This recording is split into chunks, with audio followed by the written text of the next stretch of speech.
Assalamualaikum warahmatullahi wabarakatuh. Innal hamdalillah nahmaduhu wa nasta'inuhu wa nastaghfiruh wa na'udzu billahi min shururi anfusina wa min sayyiati a'malina. Man yahdihillahu fala mudilla lahu ومن يضلل فلا هادي له أشهد أن لا إله إلا الله وحده لا شريك له وأشهد أن محمدا عبده ورسوله وبعد. Masih melanjutkan tentang Bani Israel.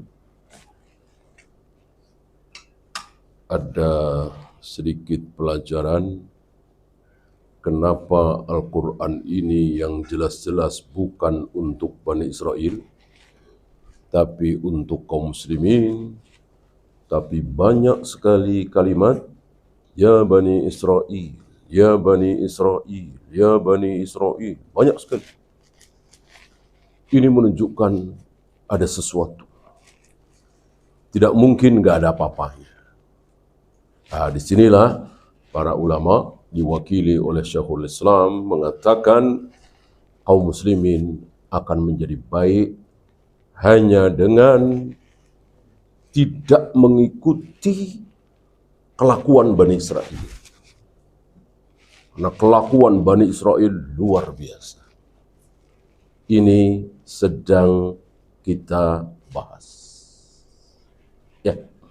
Di pelajaran-pelajaran yang luar biasa bisa diambil oleh kaum muslimin dari Bani Israel.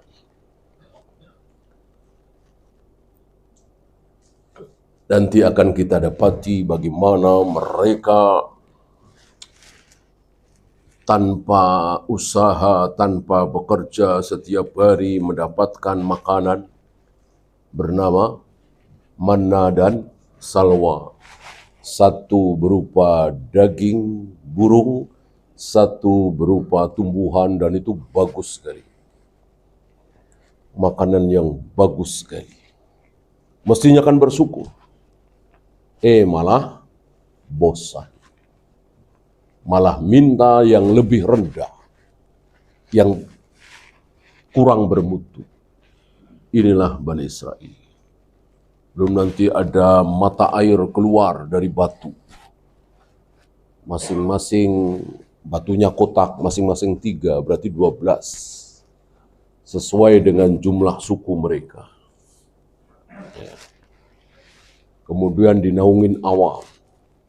Dan seterusnya luar biasa. Bahkan sebagian mereka sedikit ikut mendengar suara Allah, bukannya bersyukur, malah ingin yang lebih dari itu. Lan nu'mina laka hatta narallaha jahratan. Kami tidak akan beriman kepada Tuhanmu, wahai Musa, sebelum kami melihat Allah betul-betul di depan mata kami. Luar biasa. Ujian besar untuk Nabi Musa. Padahal ini orang-orang pilihan, 70 orang pilihan. Nanti akan dibahas oleh beliau. Makanya ayat kemarin, ingatlah nikmat-nikmatku yang telah aku berikan kepada kalian. Dan penuhilah janji kalian kepadaku, akan aku penuhi janjiku kepada kalian. Apa janji di sini apa? Beriman kepada Nabi terakhir Muhammad Rasulullah sallallahu alaihi wasallam, itu pun tidak. Ya. Dan Bani Israel dikatakan wala takunu awwala kafirin bih. Jangan sekali kalian menjadi orang yang pertama kafir. Agak aneh nih, kok orang pertama kafir bagaimana? Bukannya yang pertama Abu Jahal, Abu Lahab. Abu Jahal, Abu Lahab kafir ya masih pantas lah ya. Kalau mereka nggak pantas kan, ya gimana kafir?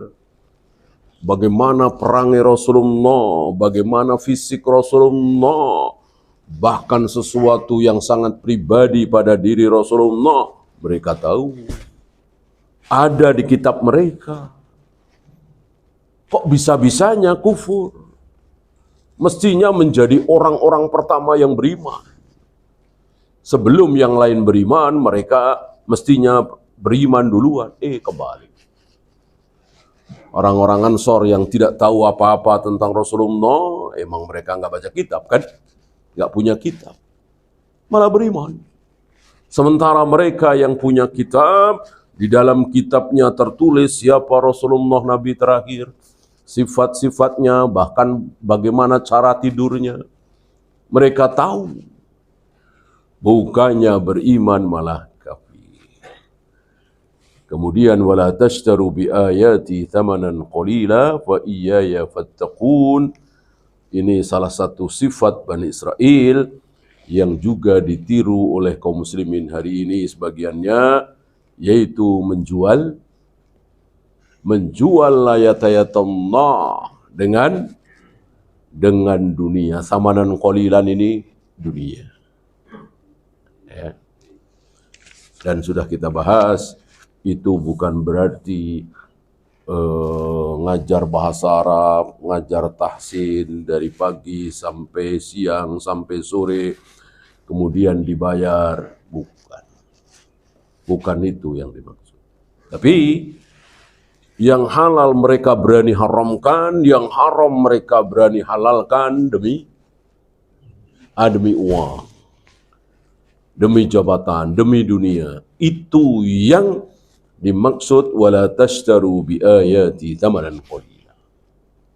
Bukan ngajar bahasa Arab, ngajar tahsin dari pagi sampai siang, lalu ada gajinya, bukan. Justru itu boleh. Ya, kita lanjut 4243. Kita ikuti ayat-ayat yang dibawakan oleh beliau. Jadi kita tidak mengumpulkan 41 dengan 42. Karena yang beliau kumpulkan 41 dengan 40 kemarin ya. Nah, ini 42 dan 43. Masih Bani Israel. Masih untuk Bani Israel. Wala talbisul haqqa bil batil. Jangan kalian mencampur adukkan yang hak dengan yang batil. Larangan ini muncul karena apa? Karena ini kelakuan mereka. Salah satu kelakuan mereka mencampur antara yang hak dengan yang batil. Apa misalnya kalau di kita ya, bangun masjid, bangun pesantren, menyantuni fakir miskin, pakai duit korupsi, pakai duit riba, pakai hasil yang haram. Ini salah satu contoh. Mencampur adukkan antara yang hak dengan yang batil.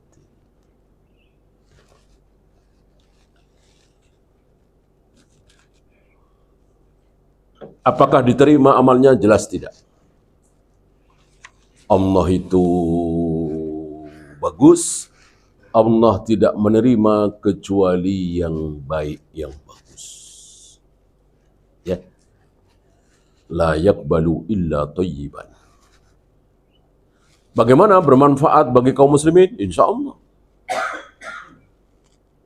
Pesantrennya berdiri, masjidnya berdiri, ribuan orang sholat di situ, ratusan santri belajar agama di situ, sunnah, enggak masalah. Yang belajar enggak masalah, yang ngajar enggak masalah. Yang masalah? Yang nyumbang itu. Artinya dia tidak mendapatkan pahala sama sekali. Sesuatu yang haram, maka tidak akan mendatangkan kebaikan. Ya. Ada seseorang darah dagingnya, ya, anaknya ya, menjadi hafiz, ngajar, bahkan berjihad, tapi ayahnya nggak dapat pahala apapun dari dia, dari anaknya. Mungkin adakah? Sama-sama muslim ya. Kalau kafir udah jelas ya. Bapaknya muslim, bukan kafir. Tapi dia tidak mendapatkan. Ketika anaknya sholat, ketika anaknya saum, ketika anaknya zakat, ketika anaknya jihad, ini si ayah nggak dapat pahala apapun. Kenapa? Kenapa? Karena zina. Karena anak itu anak zina. Dia berzina dengan seorang wanita, jelas bukan istrinya, hamil, melahirkan anak. Walaupun akhirnya menikah ya. Anaknya dimasukkan ke pesantren, pintar, cerdas, akhirnya hafal Al-Quran, akhirnya alim, taruhlah jadi ulama. Mustahil? Tidak mustahil. Kan yang dosa ayahnya. Ya. Seandainya itu didapat dari pernikahan yang sah, luar biasa.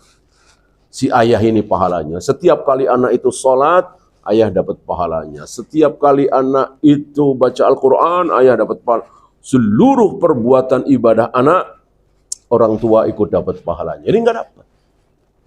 Kenapa? Karena zina itu haram. Sesuatu yang haram tidak akan memunculkan kebaikan. Ya.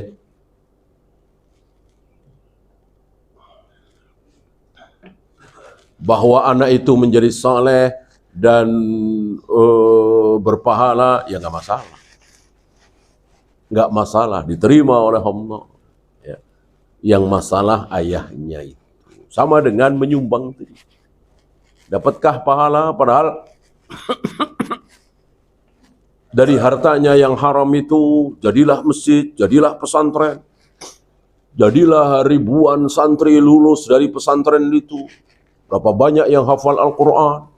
Berapa banyak yang tahu mana yang hak, mana yang batil, mana yang sunnah, mana yang bid'ah. Tetap si fulan ini nggak dapat pahala. Karena mengawali dengan hal yang haram. Ya. Adapun dia bertobat, diampuni oleh Allah, ya lain lagi. Itu masalah lain. Bahwa Allah Maha Pengampun. Adapun dia mendapatkan sesuatu kebaikan pahala dari sesuatu yang haram itu tidak. Ya. Maka jangan pernah kita melakukan yang haram dengan harapan nanti kan baik. Akibatnya kan baik. Ya.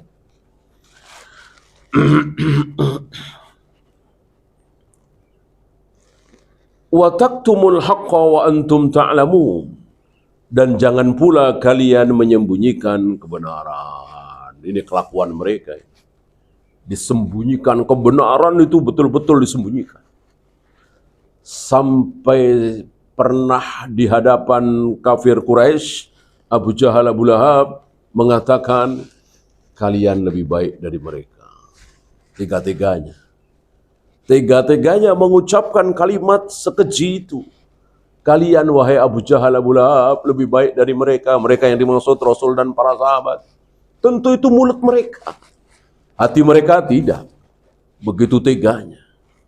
Ya, menyembunyikan. Orang mereka tahu. Bukan hanya Rasulullah tapi para sahabat. Yang asyidda'u 'alal kuffar, ruhama'u bainahum, tarahum ruk'an sujadan dan seterusnya. Mereka tahu. Ada di kitab mereka.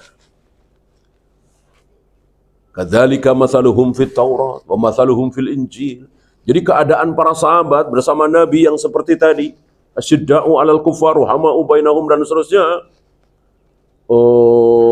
Tegas terhadap kekafiran, kasih sayang terhadap sesama muslim, mencari karunia dan ridha Allah, rukuk, sujud dan seterusnya. Mereka tahu. Ada di Taurat, ada di Injil.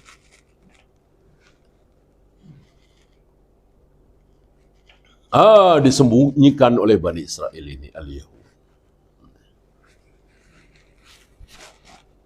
Kemudian wa aqimus salata wa atuz zakata. Ini khitabnya siapa? Masih Bani Israel. Masih Bani Israel. Allah hanya mengingatkan, dirikanlah salat, bayarlah zakat. Masih Bani Israel ini. Dan ini cuman pengulangan. Cuman pengulangan karena di Taurat, Injil disampaikan oleh Nabi Musa, disampaikan oleh Nabi Isa, Yahya, Zakaria, Harun. Salatlah kalian, zakatlah kalian. Ini cuman pengulangan. Sama para nabi, para rasul sama. Nggak ada bedanya. Kalau toh ada perbedaan itu sedikit dan furu'iyah. Intinya sama, masalah akidah sama, masalah khobar sama. Ini sekedar pengulangan. Oleh karena itu Nabi mengajak kepada mereka, mari kepada kalimat yang sama. Ajak kalian Taurat, Injil. Ini cara dakwah Nabi yang patut ditiru oleh para du'a. Ya.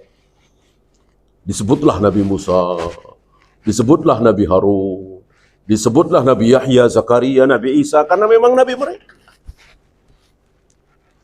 Nabi memuji-muji mereka, memuji Nabi Isa, memuji Nabi Musa. Mestinya kan mereka senang.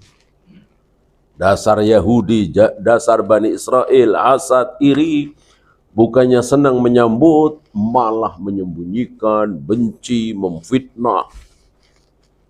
Kelakuan yang buruk luar biasa dari Bani Israel. Waktu itu pernah kita bahas, samakah sholatnya? Sama. Ada rukuknya, ada sujudnya, ada i'tidalnya, ada atahiyat awal, atahiyat akhir. Ya.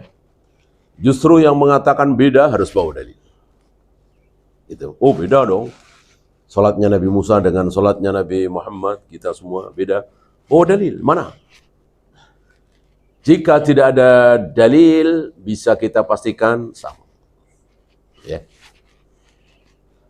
Justru ada dalil menunjukkan sama. Yaitu Rasulullah pernah mengimami seluruh para nabi, para rasul. Ya. Antum jangan bicara bagaimana teknisnya. Mudah bagi Allah untuk menghidupkan kembali para nabi, para rasul, dan bertemu dengan Nabi Muhammad SAW dan sholat berjamaah beliau sebagai imam di Masjid Ilya. Ya.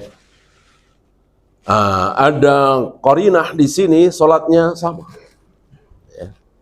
Karena Nabi tidak mengatakan ikutilah sholatku. Ya. Kita sholat mengikuti cara sholatku. Tidak ada kalimat seperti itu. Artinya apa? Seluruh para nabi, para rasul yang 124.000 itu cara sholatnya dari takbir sampai salam sama. Karena yang mengajarkan kan zat yang sama. Yang menyuruh sholat itu zat yang sama. Allah Rabbul Alamin. Masa menyuruh beda-beda. Sekali lagi, yang mengatakan ada perbedaan, maka harus ada dalil. Ya. Bagaimana zakat? Ya. Kita tidak tahu persis seperti apa. Mungkin ada sedikit perbedaan. Ya. Ketika kita tidak tahu, maka kita yakini sama. Ya, minimal kita mengetahui bagaimana zakat syariat kita.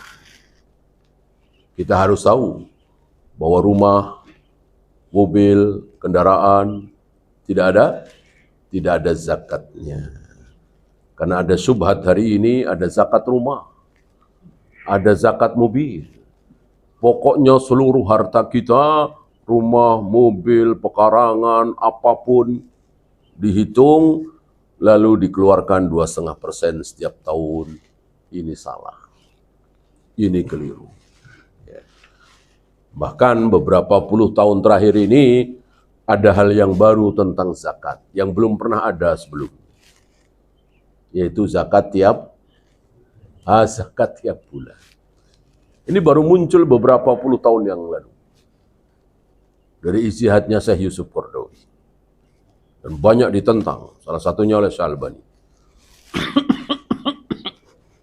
Belum pernah ada ulama yang menyatakan adanya zakat tiap bulan. Zakat adalah tiap tahun. Dan itu ra'yu. Ya. Oleh karena itu, hujah yang disampaikan oleh Syekh Yusuf,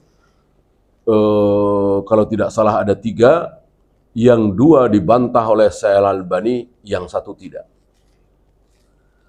Apa misalnya yang dibantah oleh Syekh Albani, Syekh Yusuf menyampaikan bahwa kejadian di zaman Umar bin Abdul Aziz, bahwa mereka langsung menarik 2,5% dari para pegawainya, pejabatnya. Ya. Ini dibantah oleh Syekh Albani, itu bukan tiap bulan, tetap tiap tahun. Ya.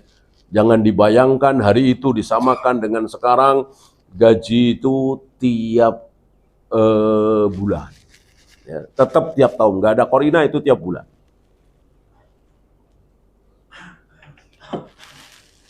Hujah kedua, hadis tentang haul dhaif, kata Syekh Yusuf.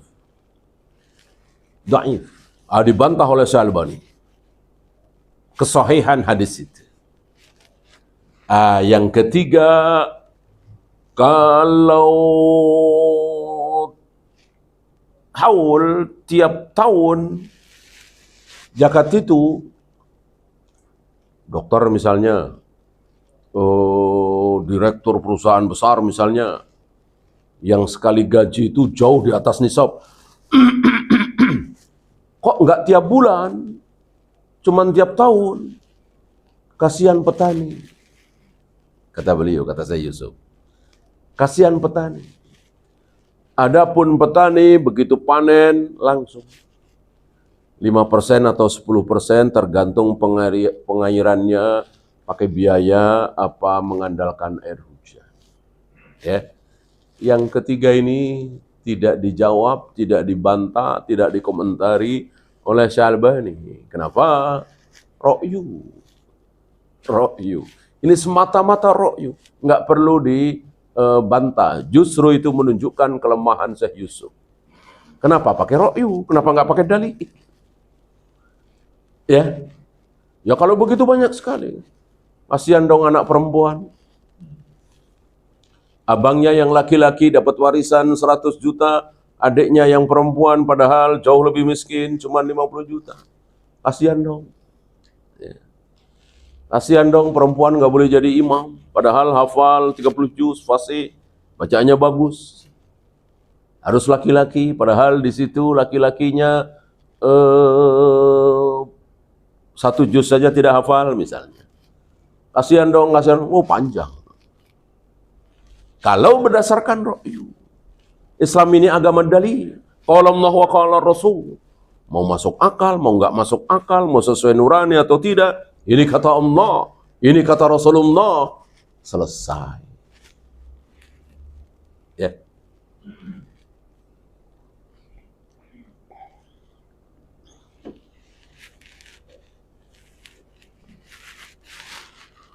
Warka'u ma'ar raki'in.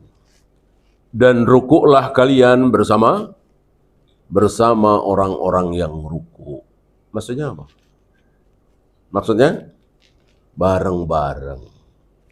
Rukuk di sini disuruh rukuk, sekedar rukuk? Tentu tidak.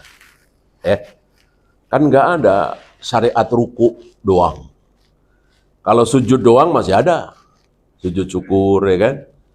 Sujud tilawah, kita sedang baca Al-Quran, melewati ayat sajdah, kita sujud tilawah. Kita tiba-tiba mendengar bahwa si fulan, sahabat kita, saudara kita, anak kita sembuh dari sakit, boleh pulang dari rumah sakit. Nah, kita langsung sujud syukur, itu kan sujud doang. Nah, sekarang kalau rukuk doang. Pernah lihat, pernah dengar, pernah ngalamin? Nggak ada kan? Nggak ada. Tiba-tiba ruku. Apaan itu? Ibadah apaan itu? Nggak ada. Tapi kenapa ada perintahnya? Warka'u ma'ar raki. Rukuklah kalian bersama orang-orang yang rukuk.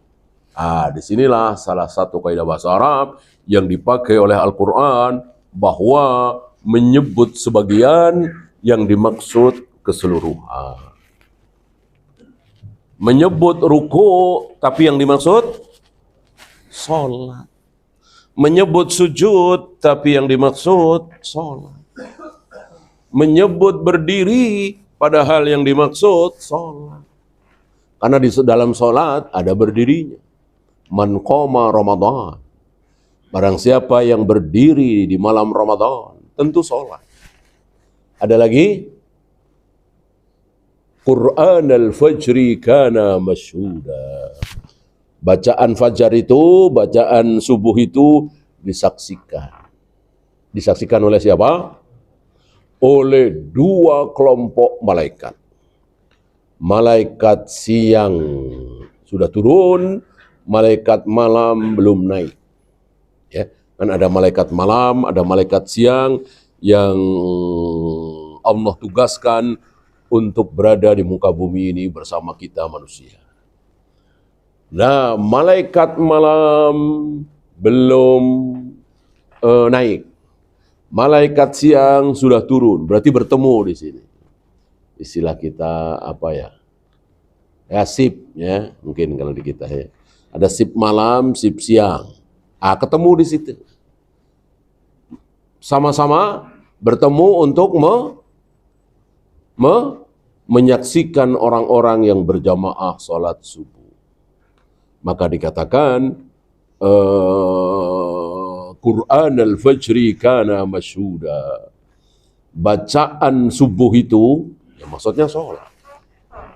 Disaksikan oleh dua kelompok malaikat. Malaikat siang dan malaikat malam. Ya. Dan ini berita gaib, kita hanya bisa meyakini. Jangan dibahas. Kalau dibahas, pusing kita. Ya. Itu subuh di mana ya? Kan subuh di Surabaya dengan subuh di Jakarta beda. Beda beberapa menit kan? Apalagi dengan di Aceh. Apalagi dengan di luar negeri, di Saudi misalnya. Subuh yang mana? Itu malaikat yang mana? Pusing kan? Bingung kan? Ya. Maka nggak usah dibahas. Udah imani apa adanya. Ketika kita sedang sholat berjamaah, maka kita sedang ditonton. Disaksikan oleh dua kelompok malaikat. Tentu bangga kita, bahagia kita, senang kita, semangat kita untuk berjamaah sholat subuh. Bagaimana tidak disaksikan? Dua kelompok malaikat. Ya, ini menambah kita untuk semangat beribadah.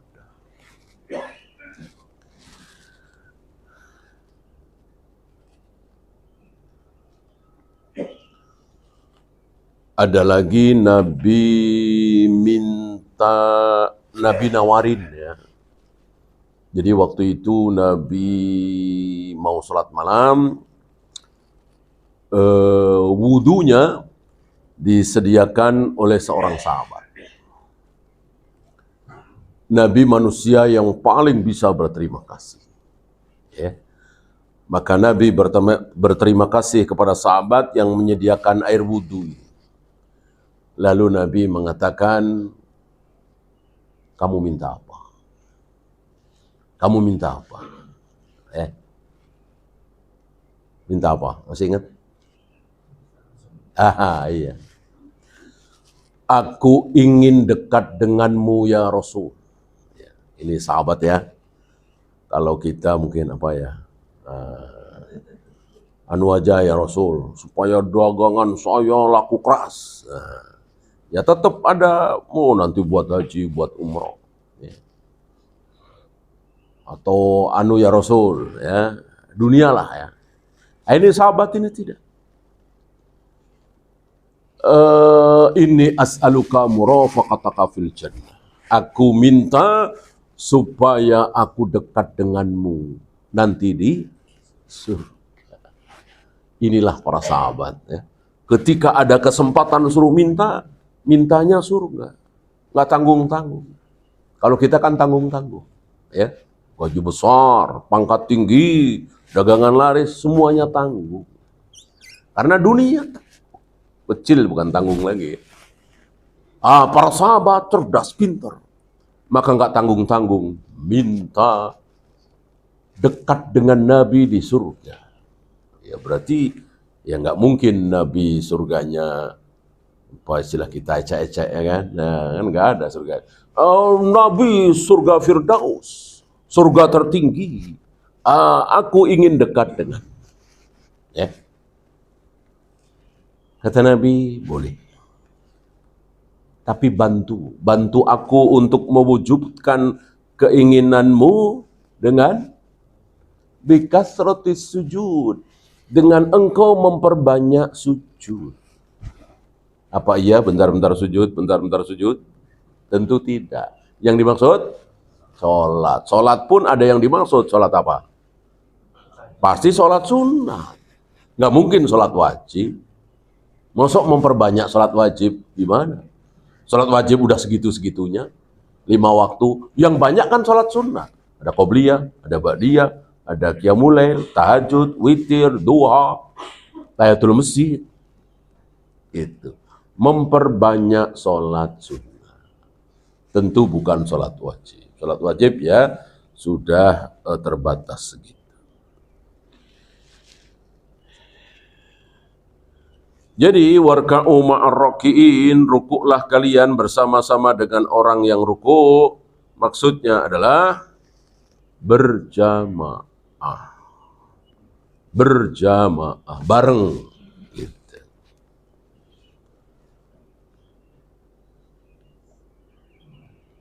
Walaupun ada perselisihan, insya Allah yang rajih, hukum sholat berjamaah bagi laki-laki adalah wajib.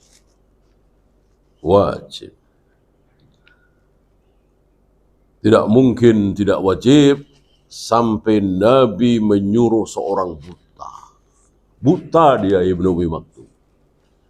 Masih Nabi suruh untuk tetap datang ke masjid sholat berjamaah. Ya.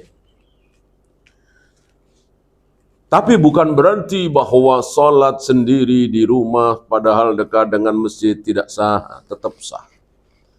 Sebab kalau tidak sah, tidak ada bagian walaupun 1 derajat. Tetap sah, tapi berdosa.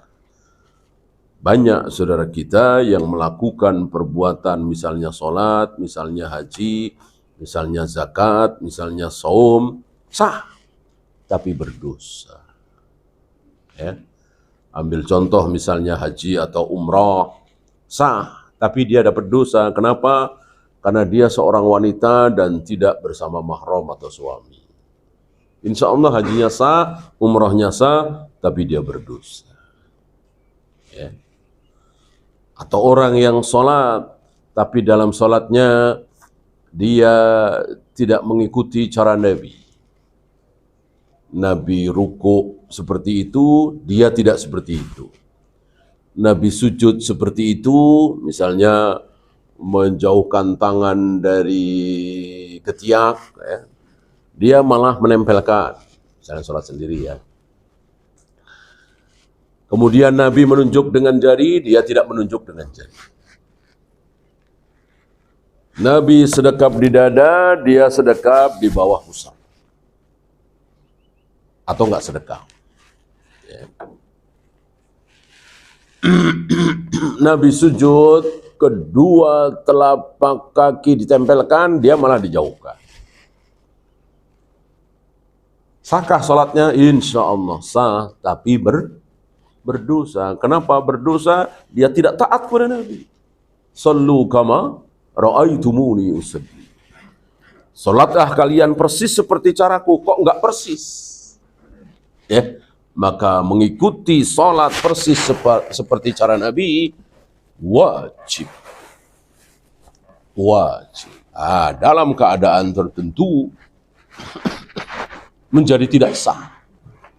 Apa misal haji tidak wukuf di Arafah, jelas tidak sah. Salat tidak membaca Al-Fatihah, jelas tidak sah. Dan seterusnya, dan seterusnya. Jadi tidak mengikuti Nabi, ada kalanya berdosa saja, ada kalanya menjadikan ibadah kita tidak sah.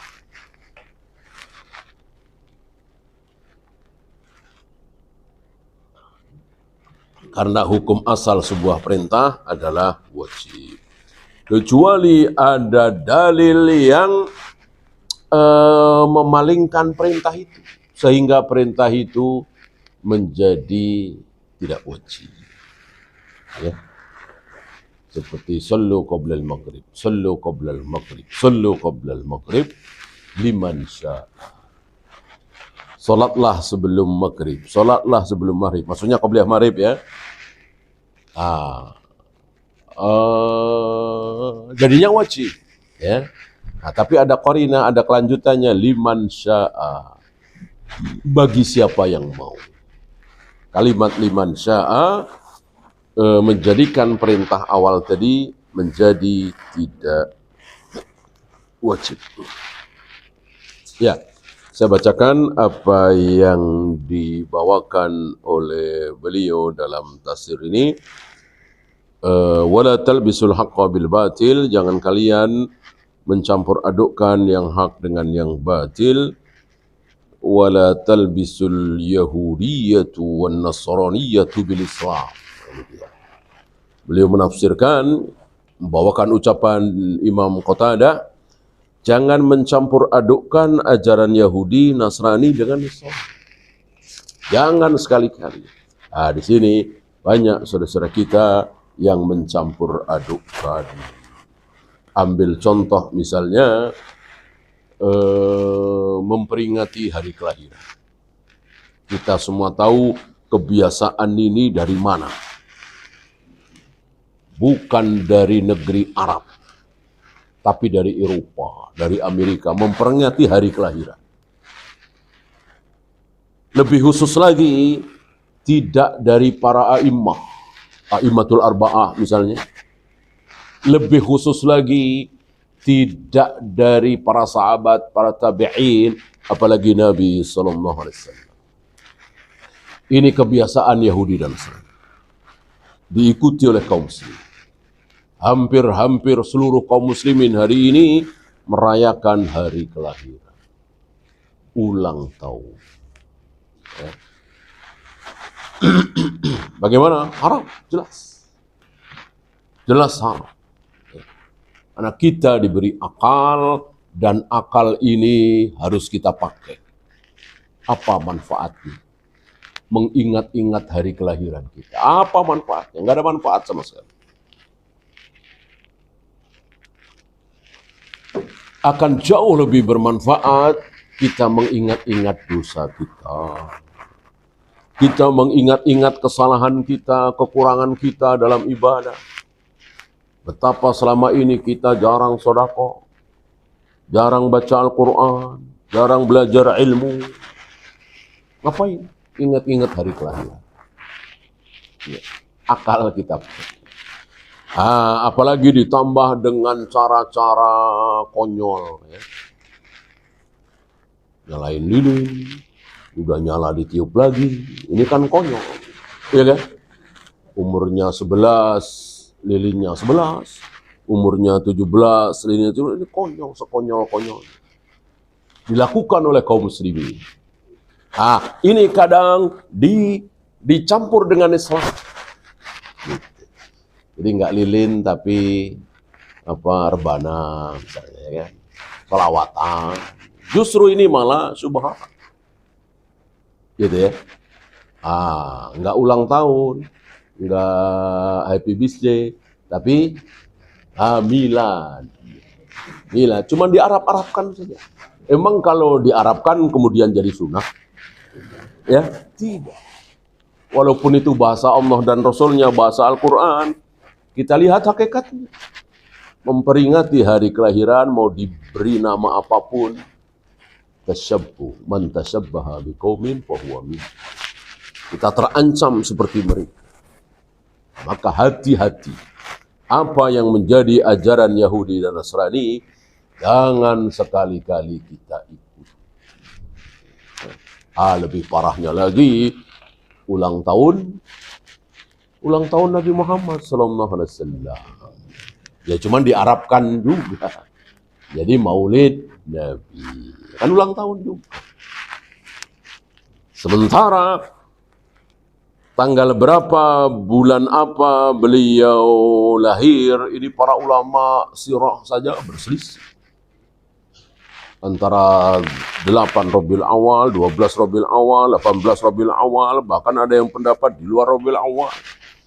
Ya karena memang belum ada pencatatan hari itu dan nggak penting. Kalau penting, kalau perlu tentu Nabi sudah bicara. Catat, wahai para sahabat, aku lahir 12 Rabiul Awal. Karena nggak penting. Yang penting adalah mempelajari bagaimana sifat sholat beliau, sifat saum beliau, manasik haji beliau. Itu yang penting. Bukan kapan beliau lahir, kapan beliau wafat. Ya, sekedar tanggal saja, sekedar hari saja. Tidak ada hubungannya dengan hak dan batil.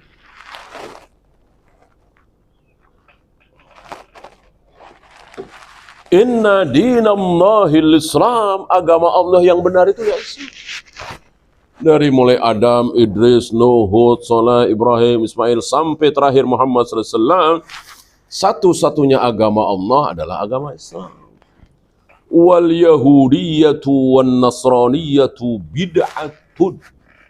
Sementara Yahudi dan Nasrani ini agama bid'ah. Jadi nggak ada agama Yahudi, agama Nasrani. Agama Nabi Musa adalah Islam, bukan Yahudi. Agama Nabi Isa adalah Islam, bukan Nasrani. Yahudi dan Nasrani itu betul-betul bid'ah. Tambahan-tambahan dari orang-orang tertentu, para pendeta, para pastor. Yang terkenal kan Nasrani Paulus ya. Ini yang bikin ajaran baru, mengatasnamakan Nabi Isa.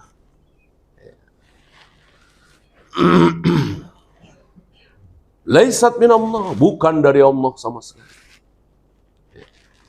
Sampai dengan masalah akidah. Uzair anak Allah, Isa anak Allah, ini luar biasa perubahan Yahudi dan Nasrani, bid'ah yang dilakukan oleh mereka merubah agama Nabi Musa, Nabi Isa. Wa taktumul haqqa wa antum ta'lamun ay la taktumu ma indakum minal ma'rifati bi rasuli.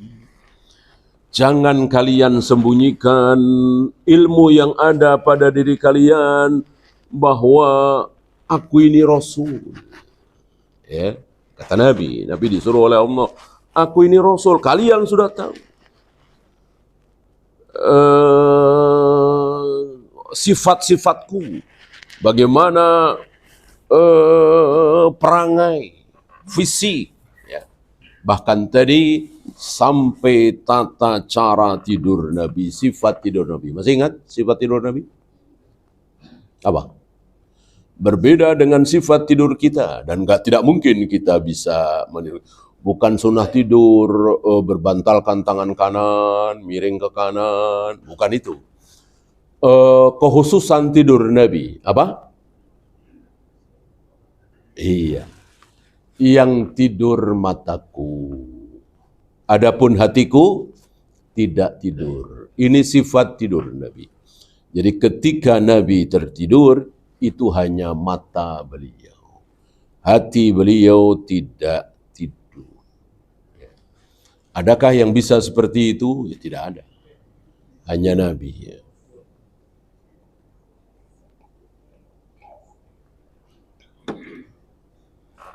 Oh, maksudnya matanya merem tapi masih dengar ini itu, bukan. Kalau itu memang kita sering, ya kan? Mata kita merem tapi masih dengar ini itu, ya. Artinya belum pulas, tapi mata sudah merem, ya. Memejamkan mata kan gampang. Bukan itu. Ya tidur tetap tidur. Ya berapa kali riwayat bagaimana Nabi kesiangan sepulang perang, ya. Berarti ya betul-betul tidur. Ya. Adapun hati beliau tidak tidur. Tentu dijaga oleh Allah, tidak seperti kita. Dan mimpinya pun tidak seperti kita. Para nabi, para rasul, termasuk beliau, ketika bermimpi berarti pasti dapat wahyu. Mimpinya adalah wahyu. Oleh karena itu tidak ada ihtilam. Tidak ada satupun para nabi, para rasul mimpi ihtilam. Kalau kita kan pasti ya, bujang atau duda ya, mungkin sebulan sekali, 2 bulan sekali, pasti ihtilam, mimpi ihtilam. Adapun para nabi, para rasul tidak, karena memang itu dari syaitan. Tidak mungkin para nabi, para rasul ketika tidur didatangi syaitan. Berbeda dengan kita. Bahkan ada sahabat yang bermimpi, lalu Nabi bilang, engkau dipermainkan oleh syaitan. Ketika sahabat ini mengatakan, ya Rasul, tadi malam aku bermimpi, kepalaku lepas gelundung. Ya. Lalu aku kejar-kejar, nggak dapat. Aneh. Apa kata Nabi? Engkau tadi malam sedang dipermainkan oleh syaitan. Ya. Itu sahabat, apalagi kita. Yang tidak bisa dipermainkan oleh syaitan dalam mimpinya hanya para nabi, para rasul alaihi wassalatu wassalam. Adapun kita, iya. Maka bagi kita mimpi ada 3. Ada busyra minallah, tapi bukan wahyu, hanya kabar gembira saja. Ya. Busyra minallah, kabar gembira dari Allah. Misalnya sudah belasan tahun menikah, belum punya anak, kemudian mimpi menggendong anak, menimang anak. Enggak lama dapat kabar istri dia hamil misalnya. Busyra minallah. Yang kedua, hadithun nafsi. Keadaan diri kita. Karena kita sering membayangkan, menginginkan punya mobil misalnya, belum kebeli mobil, terus mimpi. Ya. Dibawa mimpi, ini nggak ada artinya sama sekali. Yang terakhir, takhwifus syaitan. Rasa takut yang datang dari syaitan. Syaitan menakut-nakuti kita. Ini sering kita. Seperti tadi. Ya. Mimpi buruk itu dari syaitan. Untuk yang 2 ini jangan dianggap. Ya. Bahkan untuk yang terakhir ini kita dipermainkan syaitan. Apabila tiba-tiba kita terbangun, mendusin, maka disunahkan kita berta'awud kepada Allah, minta perlindungan kepada Allah, dan meludah tipis ke arah kiri 3 kali. Bangun, ambil air wudhu, bangun qiyamul lail, dan seterusnya. Ini sunnah.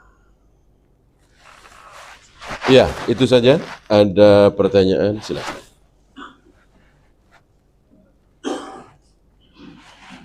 Baik Ustaz, Jazakumullah Ustaz, barakallahu fiik atas ilmu nasihat yang diberikan.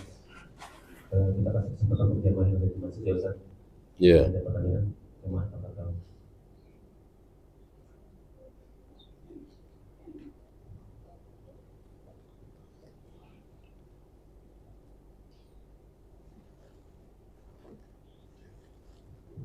Bismillahirrahmanirrahim. Assalamualaikum warahmatullahi wabarakatuh.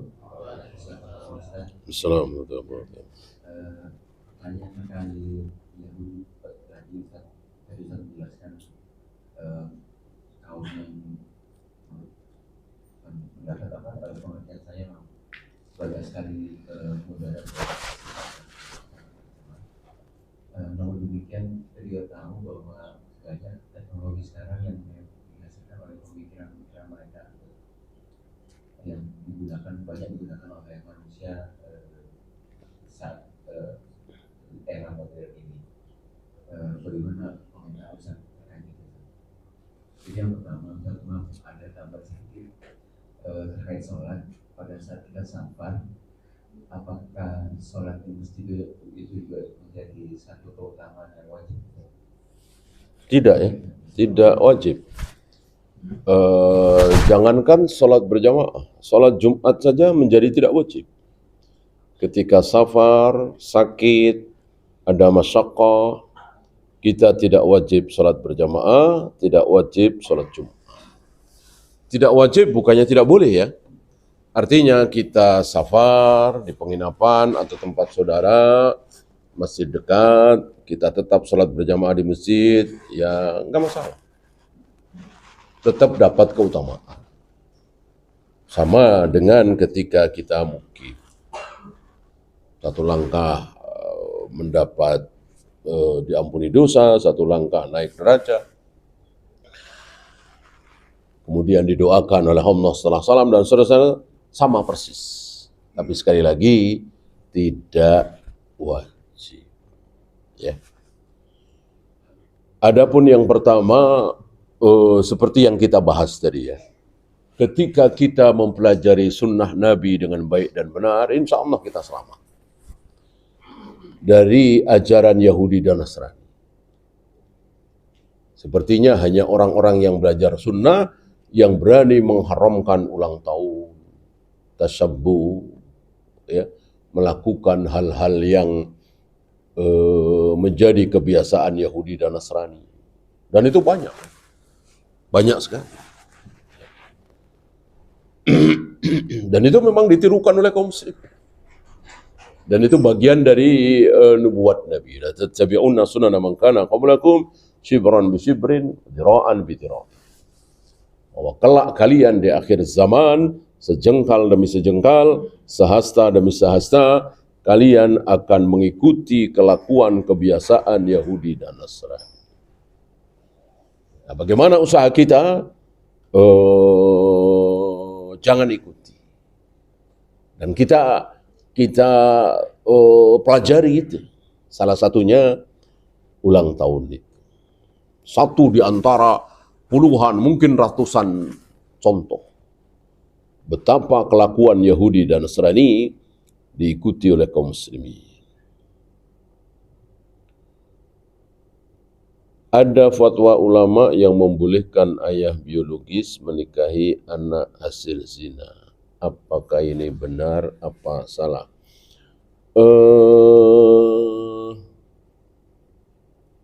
Pertama, kita bahas dulu bahwa memang bukan anak secara hukum. Maka menjadi wali tidak boleh, dinasabkan kepada ayahnya, dibinkan kepada ayahnya tidak boleh. Secara hukum betul sekali. Bukan anak dan bapak. Bukan bapak dan anak, betul-betul. Walaupun itu dari air maninya. Karena hasil zina, maka betul-betul bukan anak dan bapak. Hanya masalah selanjutnya bagaimana? Karena bukan anak dan bapak berarti bukan mahram, berarti boleh menikah. Ini khilaf bainal ulama, yang rajih wallahu alam tidak ya, jangan ya. Secara kalau dia tahu ya, secara apa ya, secara nurani barangkali tidak akan dilakukan ya, nggak akan tega ya. Ya menikahi hasil zinanya. Ya.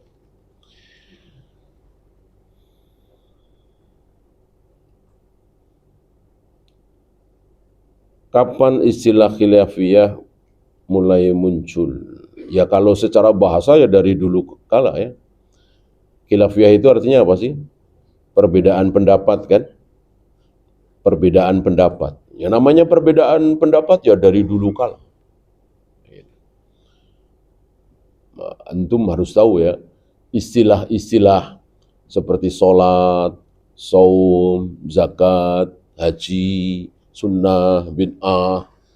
Ketika Nabi belum lahir, sudah ada apa belum? Sholat, saum, zakat. Sudah. Itu memang bahasa Arab dari dulu kala. Ya. Sholat artinya apa? Doa. Zakat artinya apa? Membersihkan. Saum artinya apa? Menahan. Haji artinya mengunjungi. Gitu. Nah, ketika Islam datang, Jibril wahyukan kepada Nabi SAW, nah, lalu sholat begini-begini, saum begini-begini, haji begini-begini. Ya. Artinya itu bahasa lama. Adakah khilaf baina sahabat? Jangankan sahabat, Nabi ada. antara Nabi dengan Nabi khilaf. Ya. Kita tahu bagaimana khilaf antara Nabi Daud dengan Nabi Sulaiman. Ayah dan anak dua-duanya Nabi. Khilaf kan? Ketika idh nafasat ghanamul qaum, ketika ada kebun yang dirusak oleh kambing-kambing. Lalu Nabi Daud memberikan keputusan begini, Nabi Sulaiman keputusan begini beda. Ya. Ternyata fahamnahu Sulaiman. Kami bikin Nabi Sulaiman lebih faham dari ayahnya. Ya. Bahkan malaikat. Mungkin antum masih ingat bagaimana dua malaikat berselisih terhadap satu orang. Ya. Antara malaikat rahmat dengan malaikat azab. Ya. Dan perselisihan ini khilaf ilmiah. Dan perselisihan ini diawali oleh para sahabat, para tabi'in, atba'ut tabi'in. Tidak boleh perselisihan itu diawali di majelis ini, enggak boleh. Perselisihan itu diawali di Indonesia ini, enggak boleh. Ya. Misalnya hari ini tidak ada perselisihan. At-tahiyat nunjuk jari, tiba-tiba ada yang berselisih. Boleh at-tahiyat tanpa nunjuk jari. Nah, muncul dia, enggak boleh. Enggak boleh ada. Ya. Jadi tidak asal berselisih kemudian ini khilafiyah dibolehkan, enggak ada. Bahkan perselisihan dua ulama besar hari ini, Syekh bin Baz dengan Syekh Al-Albani, tentang Sami'allahu liman hamidah sedekap lagi. Ya. Ini para masyayikh mengatakan khilaf yang baru. Artinya di zaman Imam Syafi'i, di zaman Imam Bukhari, di zaman Imam Malik tidak ada khilaf. Ini khilaf baru. Jadi sekali lagi tidak mentang-mentang ulama lalu boleh membuat khilaf baru. Maka tidak boleh kita bersembunyi di balik nama ulama. Ini kan ulama. Ya. Yang membolehkan ini ulama. Yang membolehkan qiyamul lail lebih dari 11 ini ulama. Nggak bisa. Para sahabat sudah sepakat berdasarkan ucapan Aisyah, mazada Rasulullah ala ihda asyrata raqatan fi Ramadan au fi ghairi Ramadan. Rasulullah salat malam tidak pernah lebih dari 11. Baik di bulan Ramadan atau di luar Ramadan. Ucapan Aisyah ini disepakati oleh para sahabat. Maka khilaf setelah itu diperbolehkan? Tidak. Ya. Jadi jangan mentang-mentang khilaf.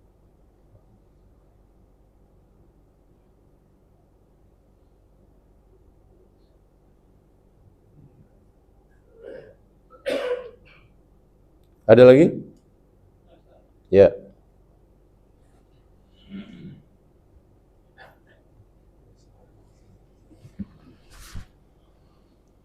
Terima kasih. Ustaz, saya pernah berdebat dengan tetangga saya yang Nasrani. Kamu lebih baik masuk ke Kristen karena Nasrani itu melalui anak Tuhan Yesus. Karena kamu mengaku Tuhan Muhammad, tapi dengan Al-Quran beda. Ya tadi nabi kamu itu masih didoakan. Saya jawab begini, satu jawaban salah kalau saya kemudian salah itu satu bentuk mengingatkan kepada umat Islam sampai hari akhir. Kalau nabi itu tetap nabi yang didoakan, itu bukan nantinya umat Islam pegang meja tahu menganggap nabi itu memang dengan Tuhan. Jawaban saya seperti itu. Ya, jawaban saya salah atau benar? Ternyata salah itu salah satu bentuk untuk mengingatkan umat Islam bahwa nabi adalah nabi, bukan Tuhan. Terima kasih. Iya betul. Tidak mungkin seorang nabi menjadi anak. Dan Tuhan tidak mungkin bersifat sama persis dengan makhluk. Ketika beranak berarti sama dengan makhluk. Kan begitu. Dan antum sampaikan saja yang antum tahu. Ya. Ketika pertama kali ada orang mengatakan Tuhan punya anak, langit hampir-hampir mau runtuh.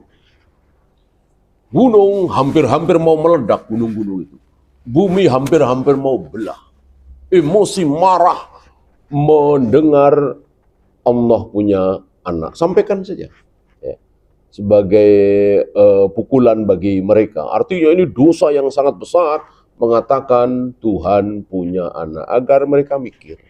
Ya hidayah di tangan Allah. Kalau Allah memang ingin memberikan hidayah kepada dia, insya Allah dia akan tinggalkan keyakinan batilnya dan akan rujuk, akan kembali kepada Islam. Wallahu. Habis? Kalau habis kita akhiri. Subhanakallahumma bihamdika asyhadu an la ilaha illa anta astaghfiruka wa atubu ilaik. Assalamualaikum warahmatullahi wabarakatuh.